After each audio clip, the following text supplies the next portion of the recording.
5 years, মাত্র 5 বছর।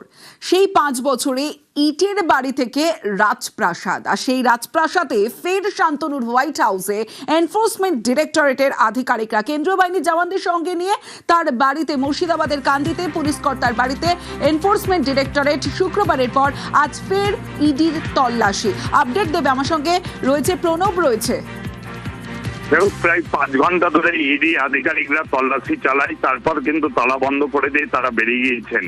এবং এর আগে শুক্রবার কিন্তু প্রায় 14 ঘন্টা ধরে কিন্তু তল্লাশি চালিয়েছিল এবং তারপর সেই গোটা বাড়িটা কিন্তু তোমার সিল করে দেওয়া হয়েছিল। আজকে কিন্তু সিল করেনি, যদিও শান্তনু সিনহা বিশ্বাসের এই কাঁদির যে বাড়ি, সেই বাড়িতে তার বোন যে গৌরী সিনহা বিশ্বাস তিনিও কিন্তু থাকতেন, যদিও তিনি তারপর থেকেই কিন্তু সে নিখোঁজ হয়ে গিয়েছেন। কিন্তু সিল করে দেওয়ার জন্য তিনি কিন্তু আর আসেননি। তাই আজকে কিন্তু তার বাড়িতে কিন্তু সিল করেনি, সিল না করেই কেবলমাত্র তালা বন্ধ করে দিয়ে কান্দি থানার পুলিশের কাছে গিয়ে চাবিটা হ্যান্ড ওভার করে দেওয়া হয়।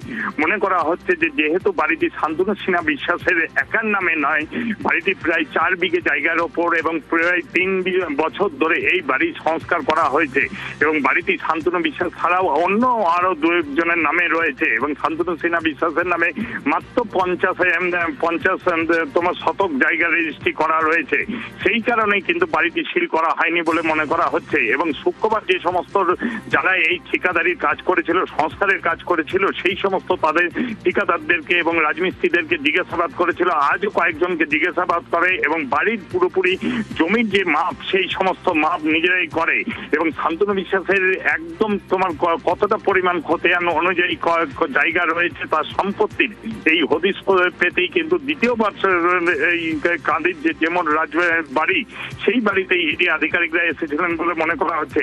এবং যে পুকুরটি, সেই পুকুরটার আশেপাশে চতুর্দিকে তারা তল্লাশি করেন এবং দেখে এবং যে সমস্ত সিসিটিভি ফুটেজ রয়েছে, ক্যামেরা রয়েছে, সেগুলো থেকে যে সমস্ত ফুটেজ সংগ্রহ করেছিল সেগুলো দেখেন এনফোর্সমেন্ট ডিরেক্টরেটের আধিকারিকরা।